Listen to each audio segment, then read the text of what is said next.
Okay, we're going to call the Metro Human Relations Commission meeting to order. I see that we have a quorum, and I will turn it over and save some comments for later. I'm going to go ahead and turn it over to you. Or, well, let me say something first. You do you. This is Mel's last official meeting. Mel will be with us doing the public hearing on next week, but this is her last official meeting. I'm sure we all got Mel stories, and we want to give Mel space to express herself, but I personally met Mel before coming on the commission, and she's been someone that, for me, if I was picking people to fight, and if she said she was going to show up, Mel has always shown up. And that has meant much to me, even when things are often needed that are not public, getting people to show up in the alley. Mel will show up in the alley. And I know that my friendship won't end with Mel as she moves on with her life. And I'm glad that she's getting back to practicing law, something that she started her career doing. I probably will forever hold it against Chuck, but that's another thing. I really don't like Chuck that much anyway, but...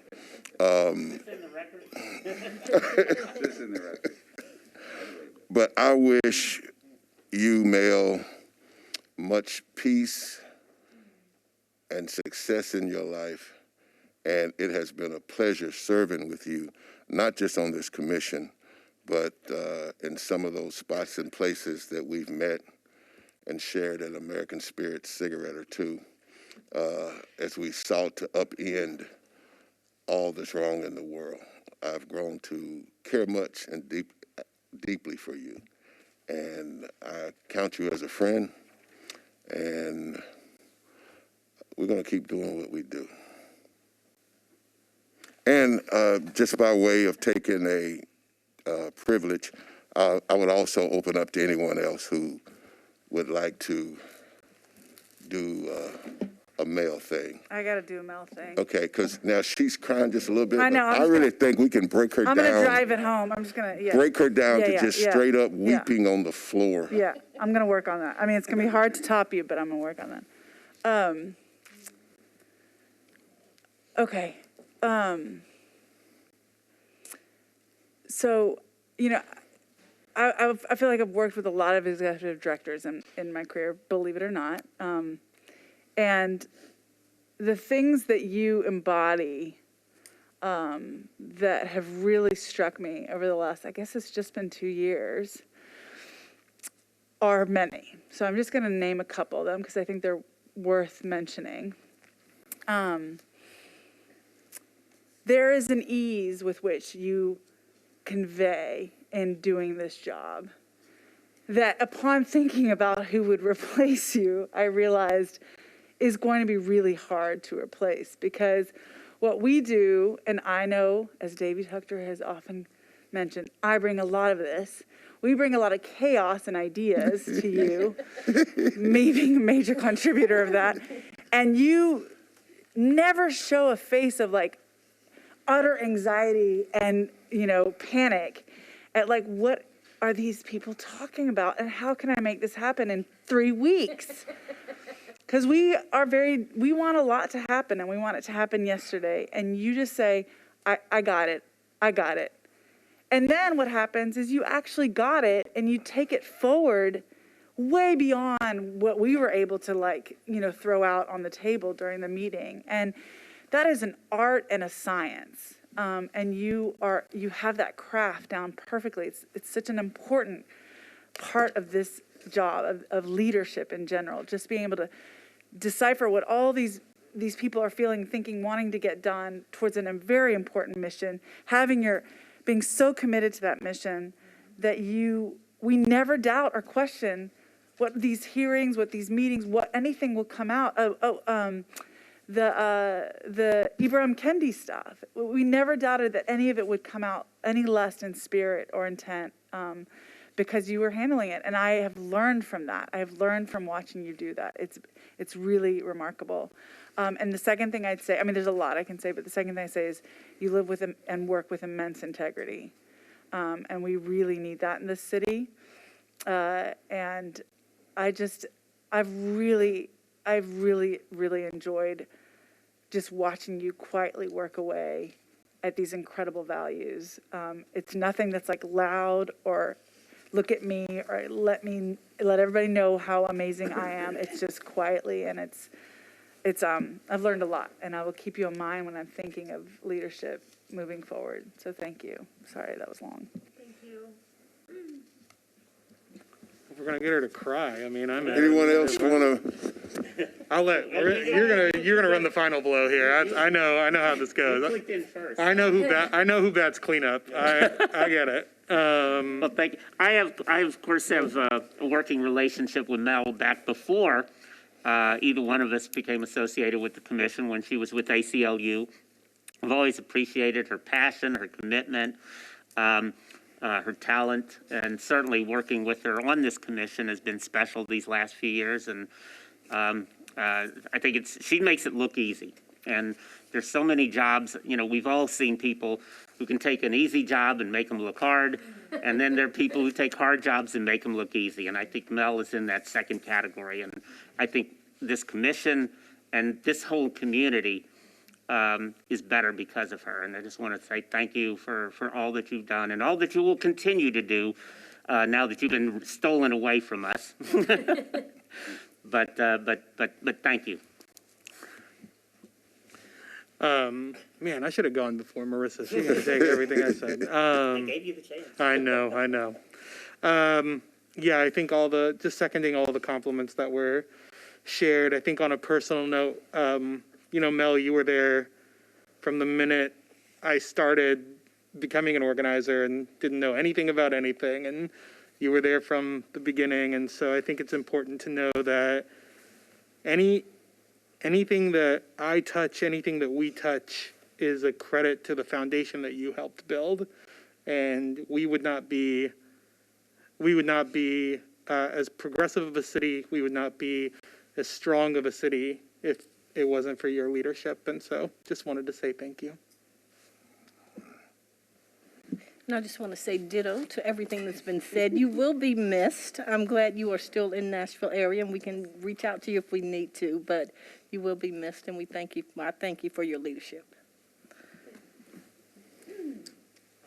I'm going to say, Mel, you not only show up, you show up everywhere at the same time.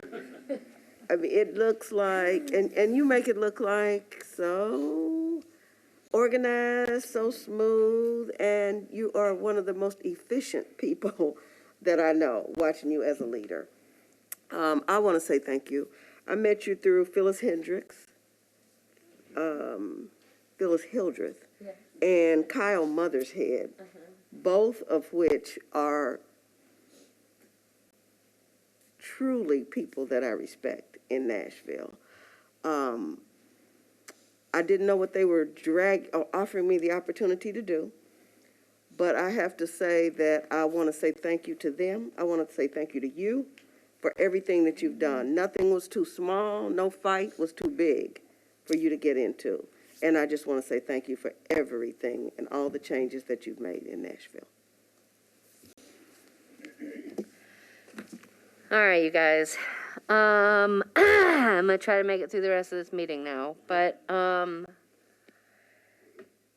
this has been a pretty incredible and sometimes difficult 7 years.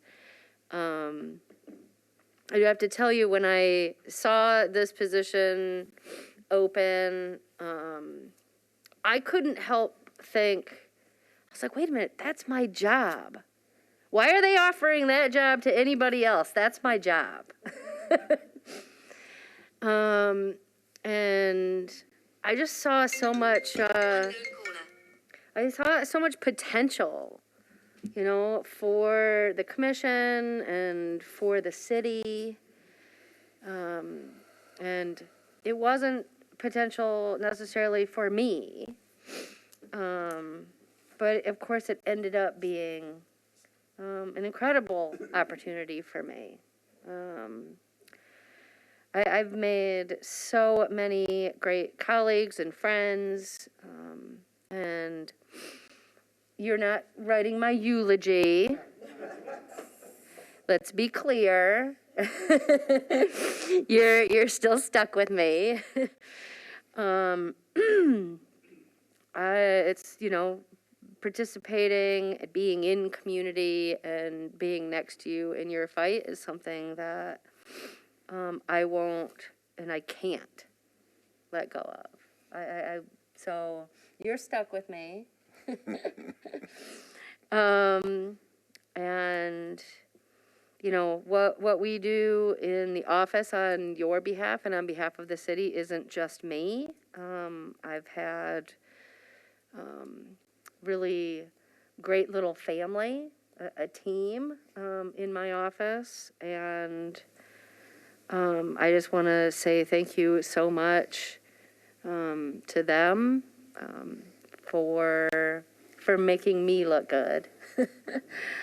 And for trusting me when there were those times that I had to say, no. Believe me, we can do this, you guys. So that's it. Thank you. I'm touched and honored, and actually, I take back. I do have to say one other thing. So there was a friend of mine who passed. Her name was Tracy McCartney, and she was the director of the Tennessee Fair Housing Council for a long time, and she was nationally respected fair housing advocate. And I had so much respect for her, and when she passed, the National Fair Housing Organization put out a statement and said that Tracy was the embodiment of the idea that, there's nothing that you can't accomplish when you don't care who gets credit for it. And man, that broke me. And that was such an inspiration to me. And I try to emulate that when I can. So thank you. Thank you, Mel. All right, okay, now we got to do this business here. I wanted to see her just weep uncontrollably. All right, we have to review and approve the minutes. You should have two, one from the October meeting and one from the November meeting. You will note in the November meeting that a quorum was not reached. And so those issues that were discussed there, I don't think there was anything that we needed to vote on during that particular meeting. So if you review those. I move we approve. Do we need to approve them separately, or can we do them together? I would approve them separately. Okay. Because frankly, candidly, I don't have the draft of the November 1 meeting. Okay. I move we approve the October 4th minutes. Second. Been moved and second that we approve the October minutes. All in favor? Aye. Those in opposal? Those minutes pass.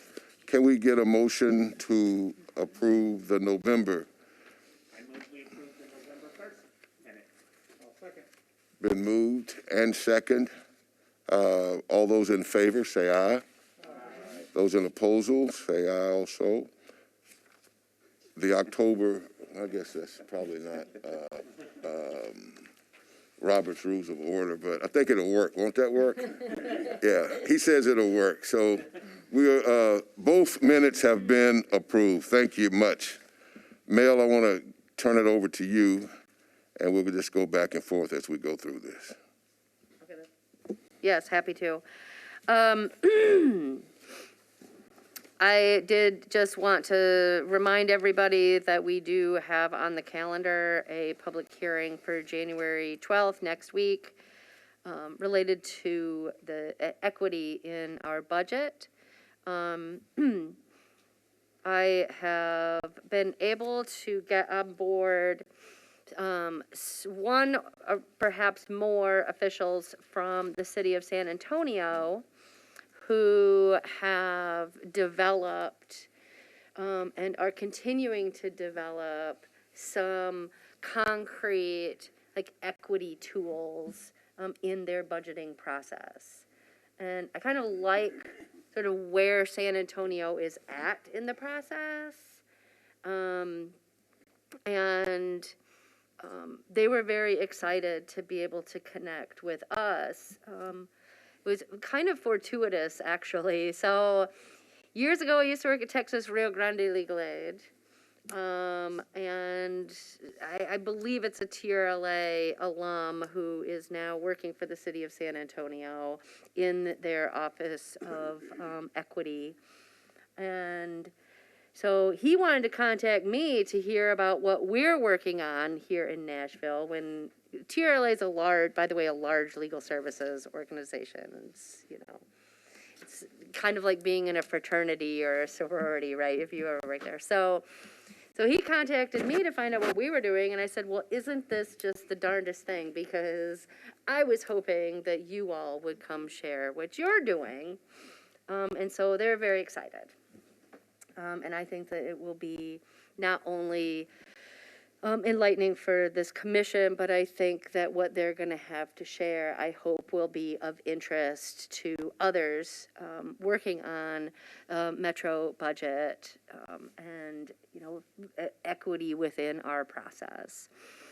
Who a couple of the other people locally, just for who will also be here? Yeah, so we are going to hear, I believe we're going to hear from the mayor's office. We're going to hear from Zulfat Swara, who has done some work on equity in the budget on the Metro Council side. And we'll hear from a representative from the People's Budget Coalition. I'm not really sure what they're working on at the moment, but let's not discount all the work that they did, right, for last year's budget, which is still highly relevant, right? So all that work doesn't just go away because we have a new operating budget. Let me repeat that again, Nashville. The work that we did last year is still relevant despite the fact we're in a new budgeting year. So I want to respect that and have them come. And I'm working on a couple of others. But I know that the planning committee was interested in hearing from fewer people, but allowing for a more robust conversation. And so I think that I will be able to accomplish that and still get sort of a nice rounded view. The one concern I have, I will say, is, and I'm saying this in part because I'm married to a public school teacher, and I'm fully convinced I'm gonna have COVID by next week. I'm just saying, like, I've already, like, yep, I'm getting COVID. Yeah, so I did just want to put it out there that, we're going to have to stay in conversation with our guests and with each other on whether or not we can accomplish this, given the extraordinary spread right now. And this is next Wednesday, 4 o'clock. No, COVID, we may or may not be in this room. Well, we will be in this room. Yes. Right, depends on how many, yes. So that's a question, I guess, do we need to decide how many cancel on the panel we're continuing or not? Oh, we're just doing it. Is there a way to make it a hybrid in-person and virtual meeting or not? I think that our guests can appear virtually. In fact, our guests from San Antonio will be appearing virtually. So it's not inconceivable that our other guests can also appear virtually.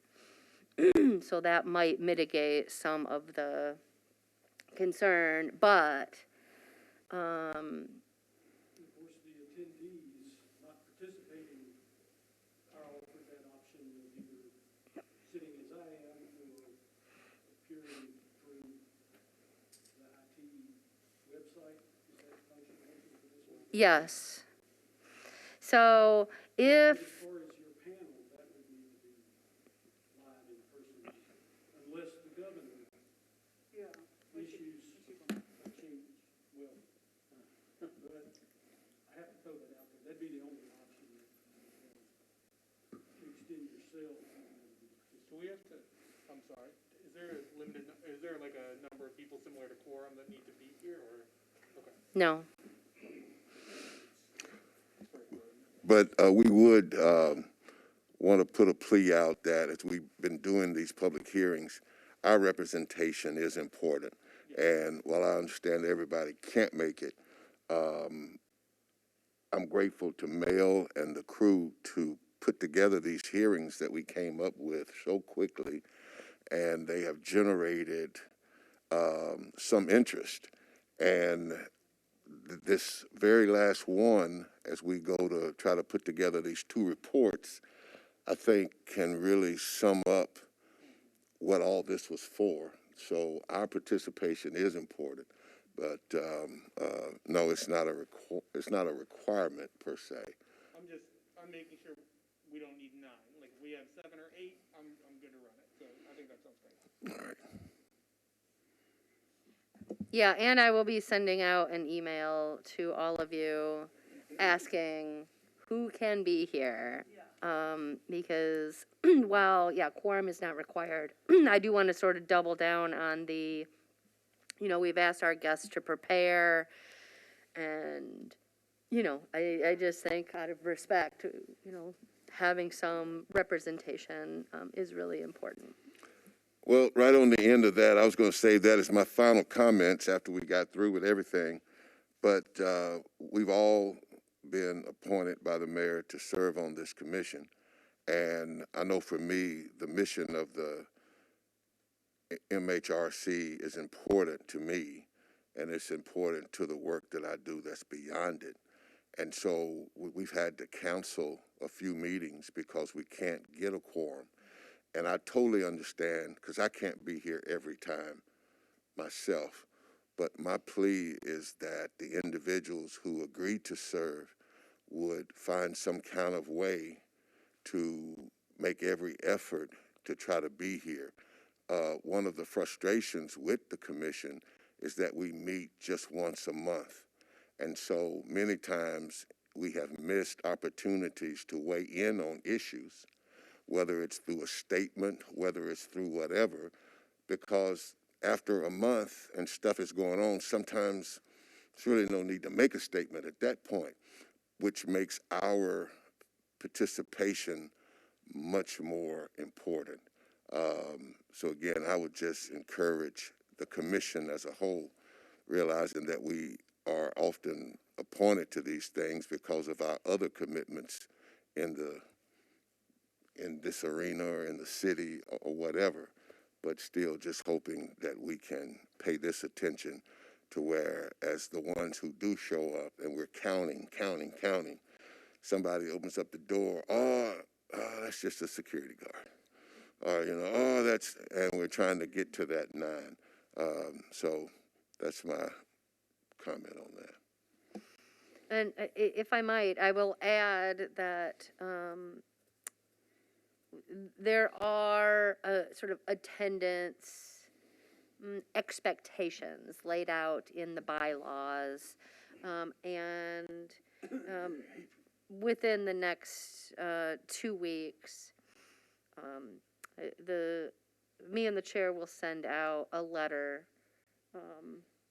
I'm looking at everybody, and I'm looking at all you people out there who are not here with us today. We will send out a letter, just sort of outlining what those requirements are and inquiring about everybody's continued availability to serve. Will the letter include the past attendance record? Yes, it will.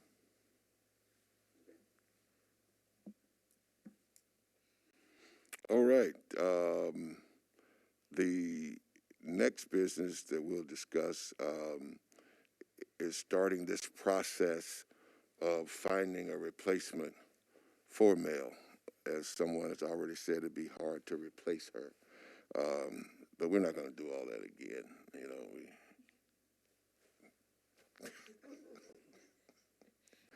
But No, go ahead. the executive committee met on December 30th to begin the conversations. Just a little bit of background. We were able to get the matrix tool and a job description that was used during the hiring of Mel. Grateful to Dr. Hildreth, who was chair at that time, for providing us with this information. When we had met before,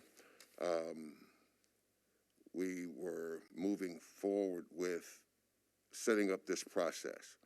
So I will let Mel explain kind of some of what we've done up to this point. And I'm also grateful for those commissioners who have met with us as the executive committee as we go about this task. To me, I think this is going to be, for me, one of the most important things that I will be involved with as a commissioner, is being able to be a part of the selection of the next ED that will definitely live on past my time on the commission. And I'm grateful for those commissioners who feel it equally important on the executive committee, who've been showing up as we try to make this as transparent, open, and fair process as we can. Okay, so to sort of set the stage a little bit, the authorizing legislation for the commission and laying out the duties and responsibilities for the commission states that you all can employ a director who serves at the pleasure of the commission.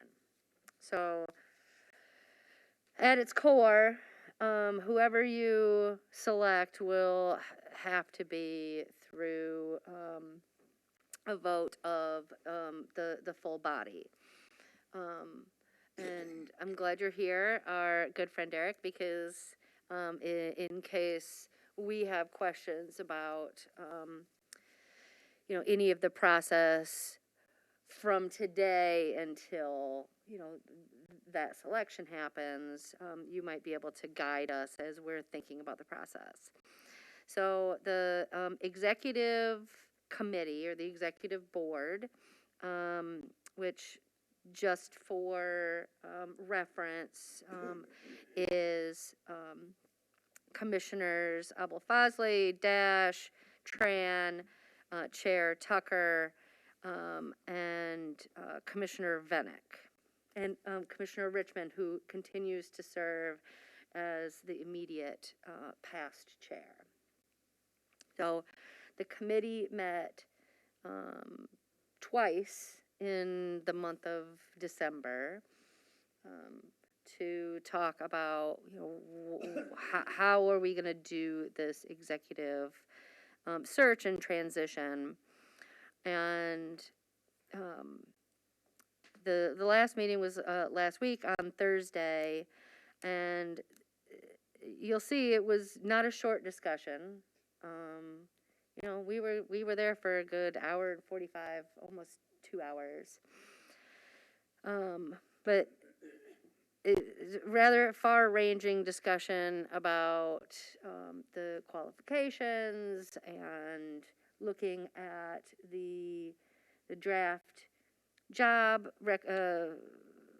description, the scoring rubric that was used last time, and the executive committee has come up with a proposal for your consideration.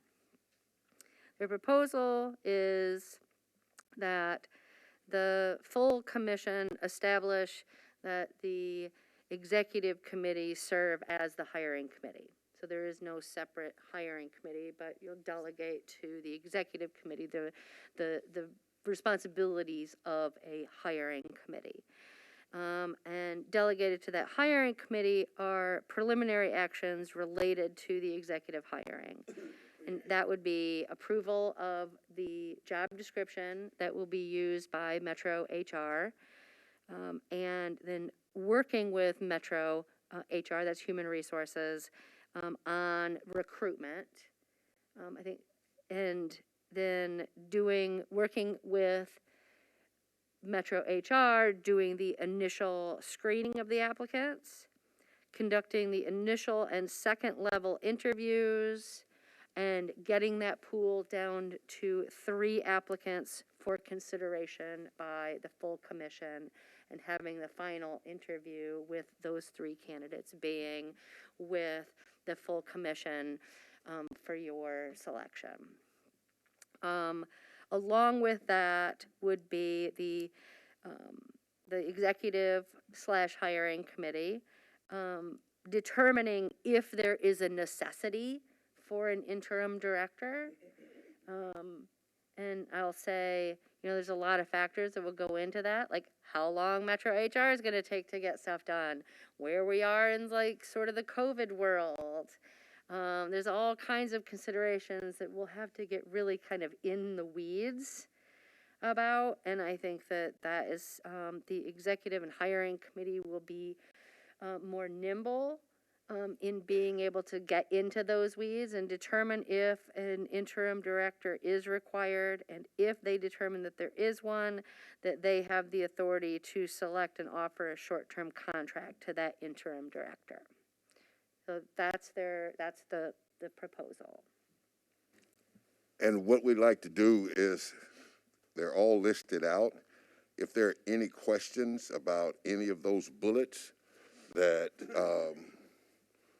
the members who are here and myself can try to offer answers, because there's a lot more detail behind each one of those bullets.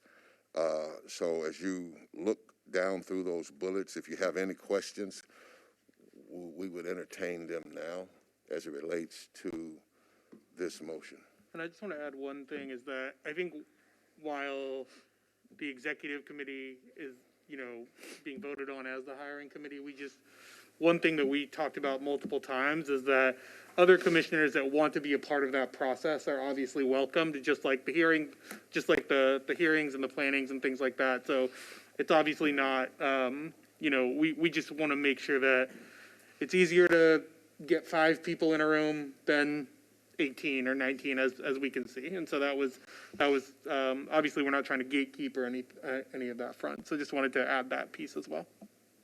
Because all committee meetings, executive committee meetings, are open to all commissioners all the time.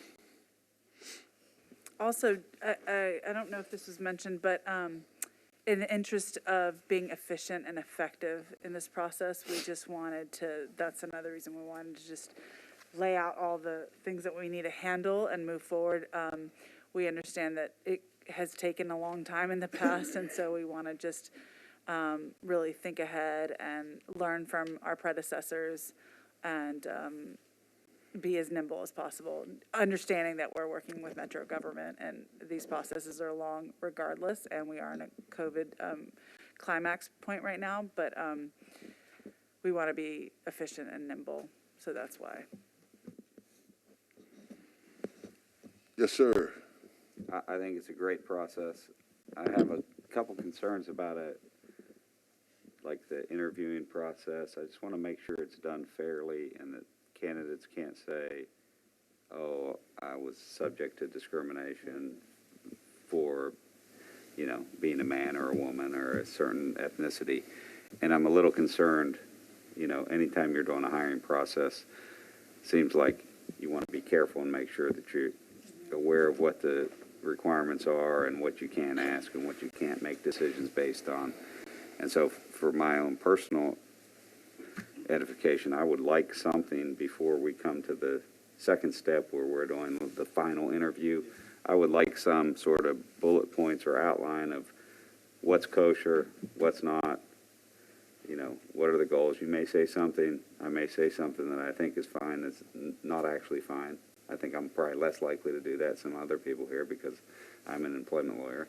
But it's easy to step in it, and especially in a very public arena where everything's open. Yeah. You stick your foot in your mouth one time, you're kind of stuck your foot in your mouth and you can't unstick it sometimes.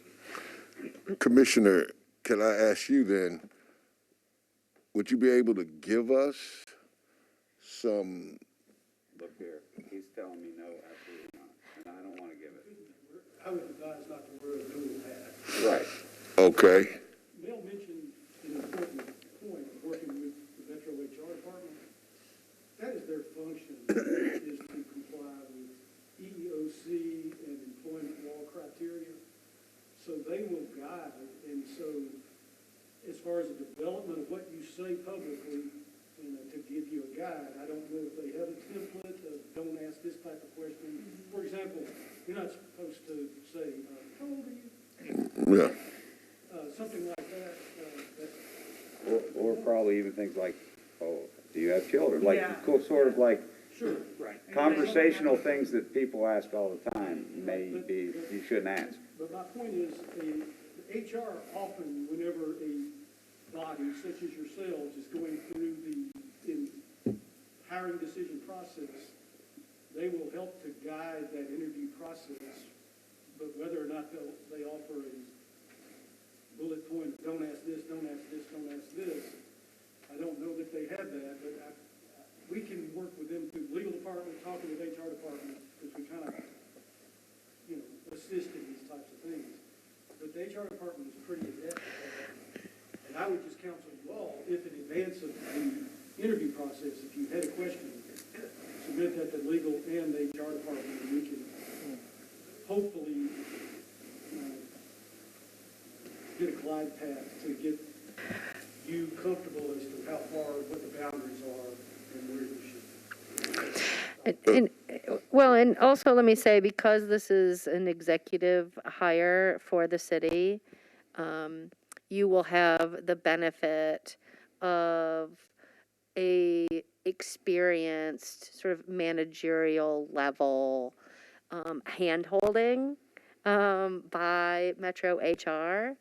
And I should also say, I think, Chuck, what you have raised is a really good point, though, right? That when the hiring is done by a citizen or constituent board or commission, it does make some sense that, you know, you be given some kind of primer.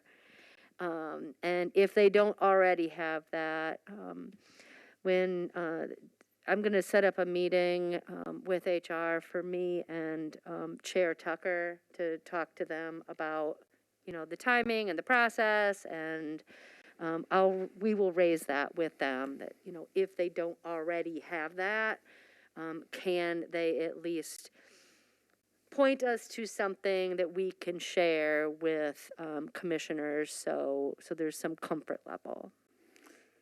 also, in addition to what we're asking in this motion, in both meetings, we kept coming back around to it being an open, transparent process that creates a document trail of all the folks who applied, how we fettered them out, keeping all of the rubrics that we use to assess it, so that when it's done, to Chuck's point, is that we want it to be an open, transparent process in and of itself. And again, like I said, behind each one of these things are quite a bit of conversation. I have a question. You all mentioned, somebody, when you all were going through it, mentioned that you wanted it to be totally open process to all of the commissioners. Anybody that wanted to engage would have an opportunity to engage in the planning process. My question is, how would the rest of the commissioners that are not on the executive committee know about the planning meetings to engage, should they want to engage in the Well, process? Mail has to announce when there is an executive committee meeting. Okay. So whatever those meetings are, they're published to all of us, and we can make it a point that when we're doing any of the interviewing or whatever, to provide that information also. Just a case in point to what you're saying, we went back and forth because it seems that Metro HR, if you give them what you're looking for, they'll do the sorting for you and give you what they come up with. Well, the commission, the executive board voted that, nah, we want to look at all of them. And so, again, by saying that, they've also agreed that they're going to make themselves available to go through all of them and establish the list ourselves. So Mail's office will send out an email to us anytime we're doing anything, so that there won't be a meeting held that nobody else knows about. Does that kind of answer? Yes, sounds like a great process. So did I misreading an email that came out about the planning process, those two meetings that you all had? Yes. Well, I don't know that that's true. I try really hard to send the agendas and notification for committee meetings to everybody. Now, did I do that last week? I can't promise I did. However, I would highly recommend, if you haven't, there is a way on our website that you can ask to receive an email anytime an agenda is published. And so anytime we have a meeting, or including a committee meeting that's subject to open meetings, the one thing I definitely do every time is publish that on our website to satisfy the requirements of the open meetings law. And so you would just that would automatically trigger an email to you. So you wouldn't have to rely on me or an interim or my staff to send that out.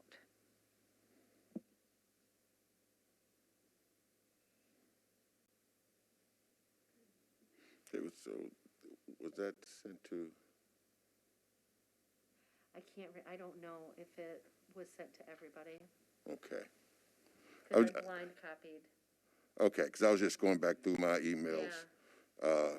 But yes, if that's been missed, Mel just said it won't be missed again, because I was just under the impression that they were sent out. I'll just add that Mel's last week is next week. And so we just can't necessarily rely on the same kind of organization and things moving from there until an interim comes in. So I would, all of us maybe subscribe to that thing, because Mark will probably be publishing those agendas and stuff. I mean, we might be able to ask Mark to do this, but I just want to Yes, I think that Mark and or Barbara should be able to take the responsibility to publish the agenda and to send it out to everybody. But I still stand by, even if I was here for all eternity, it does make some sense to sign up for that, like, subscription or whatever it is, so you do get notification. I was just going to say, if someone from staff could send us all that link to that email, that'd be perfect. That's an easy way to do it. We can all subscribe. It'll hit our email. And so I think that'd be one great takeaway from here. I'll send it out tonight or tomorrow morning. Yeah, thank you. And so the decision for an interim director to pursue that will be made within the week since you're leaving next week, or will there be an interim?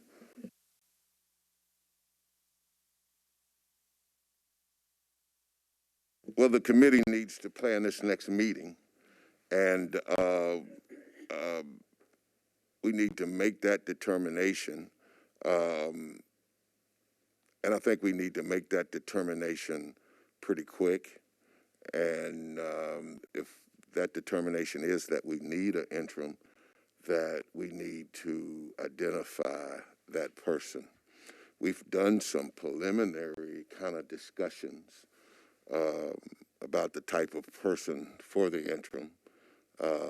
Someone who's familiar with the work, someone who is at a point that they can actually do this, that it is interim. We talked about guaranteeing them a 6-month contract, so to say, that would hopefully carry us through the hiring of an ED and actually some transitory period. But the selection of the interim would not be as in-depth nor time-consuming at all as it is with hiring the ED. And what happens, or what is the process when Mel goes, when there's not an ED and we're in that in-between phase? How do things operate? Well, I think Mel can address that, but it's my understanding that right now you have 2 individuals in the office, Barbara Lardy and Mark Etherly. And what are their titles? The Director of Community Engagement and Director of Operations and Special Projects. And I will say that Mark has served the commission longer than I have, in fact. So Mark will be a really great resource for the time being, at least, operationally.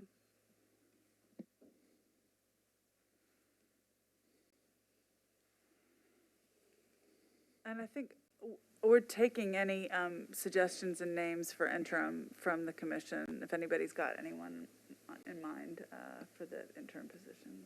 Just, I don't know. Does anyone know how long this process will take to select someone? Ballpark? Well, if we use the time frame when they hired Mel, it was a year. So that's not it. Just some of the way we were playing around with it in our last meeting, at its best, we're thinking maybe mid-April. But that would be everything going right. And I don't expect everything to go right. So hopefully I want to get it as far inside of 6 months as we can. And I think that that's doable.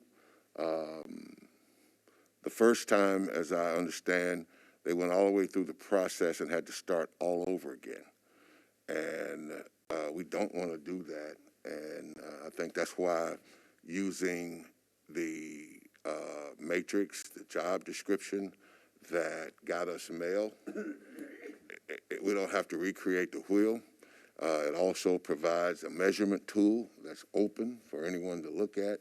And I think the measurement tool was compiled in such a way that answers some of Chuck's concerns that it is a fair document that kind of puts us into a way in which we have to not only assess people, but the various areas that make up the job. So I think the committee is pretty confident that that process will work. It's just us having to work it. And any of the other committee members, please weigh in with your thoughts or whatever also. I'd like to volunteer Erwin Vanek to be the interim director at no pay. Always good when you can't defend it. Hey, he's the one that didn't show up today. Well, I do, let me just say, I do need to defend our other executive board members, both Erwin Vennick and Ben Tran have participated in every step, and they're not here due to COVID.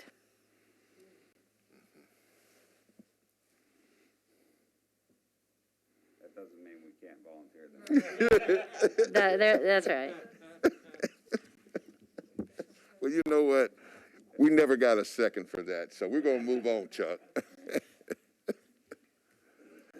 Please ask any questions, because what we're asking the commission to do is to empower the executive committee to ultimately come back with 3 individuals that we will all have an opportunity to engage and ultimately vote on.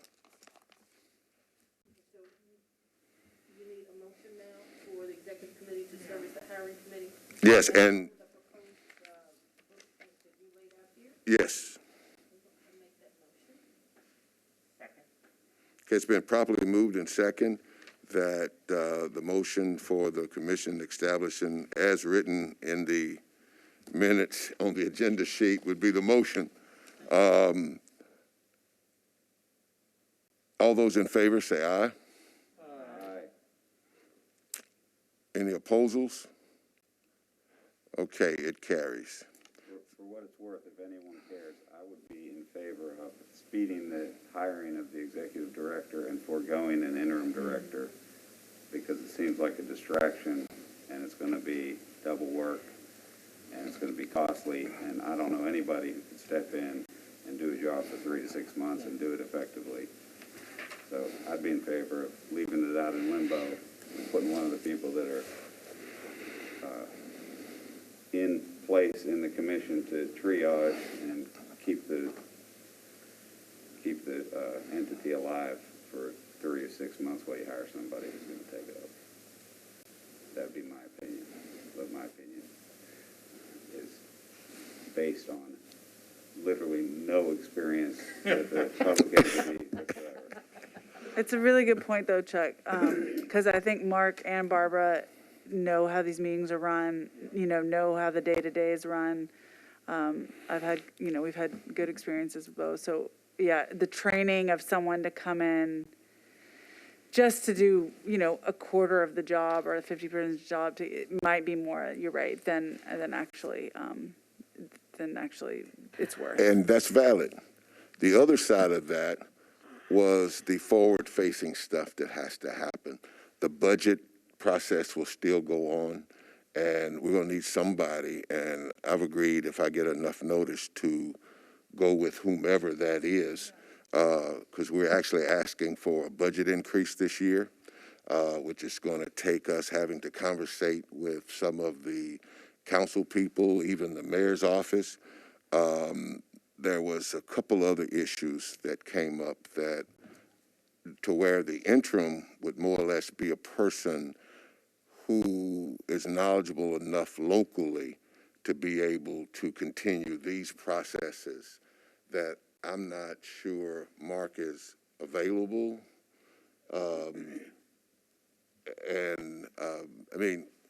We're asking for them to increase our budget. We really can't let that go because we don't have an ED, and we kind of need somebody who can help move this thing along. So that's kind of the other side of it too. But ultimately, it'll be our decision whether or not we do that. But that was the other rationale behind that. I think what we can do, or what I'm hearing, is we can put an amount of effort towards it, and if we're hitting walls, recognizing the sunk cost of it and moving forward. But that also does put the onus on you, Davey, and Mark somehow virtually or whatever. Mm-hmm. I have no doubt that you'll be able to carry any of those conversations and maybe more capably than someone that is not familiar with the context as much, as long as you have the numbers and the data that you need to do that. This is being recorded, right? And I've already volunteered to support in that as well, because I have been part of that process. So I think that's what we can do is just okay, we've done 3 weeks on this or 4 weeks on this, and we're not getting anywhere, so let's move on. All right. Thank you so much. I don't know how many of you know Yusef Harris, the owner of a Kibalon bookstore, the only African-American bookstore in Middle Tennessee. He passed today. He passed today. He has been a stalwart in this community of bringing other voices of literature. There was times that he was the only bookstore where you could get certain books. And that's something to be said that even now it's 2022, he's still a person that if you want certain type books that are not mainstream, it was a Kibalon who could get you those books. And just to say his name out loud in this space, in our Africanness, we believe that when you continue to say someone's name, they never die, and not to take this moment to call his name for what he's done for the literary development of people of color, I think would be wasted. So I bid him safe travel and Godspeed. All right, if there's anything else? I do have a couple business-related issues. One is, as you all will recall, I hope, there was some council legislation that provided authority to this body to appoint, to nominate someone to the Procurement Standards Board. And we went through all the process of putting together like how that's going to be done. There's an application online. It's all on our website. And there was a lot of conversation about, getting people to apply. And so I just really want to call on you guys to take that up again relatively quickly, because that seat is open. And I would really like to see that moved forward. And perhaps having one commissioner agree to take on not necessarily the responsibility to do the whole thing, but sort of in my stead, right, to take that on as their sort of baby until that gets pushed through. I think that would be really great. When is this appointment supposed to take place? Whenever we get applications and interview people and select somebody. I'll volunteer to make it my baby. Happy to have anyone else join me as a co-parent. Is it out in the world? It's totally out in the world, 100% out in the world. Yes. Yes. Yeah, happy to do that. Now, would you mind re-emailing me the job description, and then I can, I'll reach out to whoever I need to start pushing out, and then I'll also reach out to commissioners or what kind of help I need. Okay, great. Thank you. And also the commissioners can submit names. So we definitely need you to do that. Because again, that was another win that the commission had in that whole process of getting someone on that board. And again, I'm also reminded that before we get too far caught up in this hiring of an ED, Dr. Richmond, you said you're rolling off at some point? April. Okay. Well, I'd like prior to and up to that we need some roadmap to continue the benefits piece for the LGBTQ community. And would you do that for us? Because that's something that I think that I could not believe that the benefits board did not approve that. And I would also encourage you to read the minutes that records the conversations they had of how they came to the decision. I think this may be too quick. Issues that did not have anything to do with whether or not LGBTQ people should have this, employees should have the same benefits as someone else. Reading the comment of the Civil Service Board to me was depressing, of what they talked about openly in a public meeting to make the decision to say no. I think we all should find repulsive. And so for me, I think it's our duty to respond to that. So thank you. I want to take this opportunity to say thank you, Dr. Richmond, and thank you, Brandon Marshall and the mayor's office, and thank you to our current transgender employees and folks who serve on other boards and commissions, and LGBTQ liaisons and other departments who all supported the request. And I can honestly say we put forward, I think, the strongest argument that we could. I stand firm that nobody could have put together a better presentation than what we all together did. We gave, you know, the business case, the moral case, the human case, we put it all together. And the briefing was very good. And yeah, it was really heartbreaking. Metro's behind on this issue. That's just the long and the short of it. We are behind. Not only compared to private market, but also other cities and states at this point. So I was really heartened to hear that the mayor's office was going to continue to, let me say, I also want to give the shout out. I've failed to say thank you very much for the LGBTQ caucus of the council, who were also very, very supportive.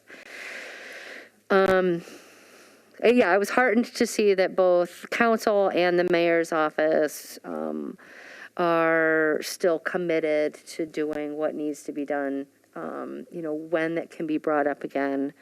But yeah, it was a sad day. Is that it? The only other thing I have to say is we had been working with a few organizations to sort of anchor a grant to support the Just Conversations initiative, and the Center for Nonprofit Management got an outside grant to help partner on that initiative along with some other organizations moving forward. So that was very exciting. And I think they just found out today. So I don't have any details, but I was asked to share that news with you all. Great. Congratulations. Thank you. If there be nothing else, I will move to adjourn. Second. All right, consider yourself adjourned. Thank you.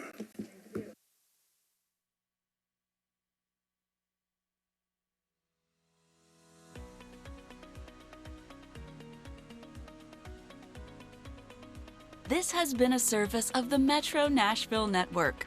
If you would like to see this presentation again, or for more information on this and other programs, visit nashville.gov.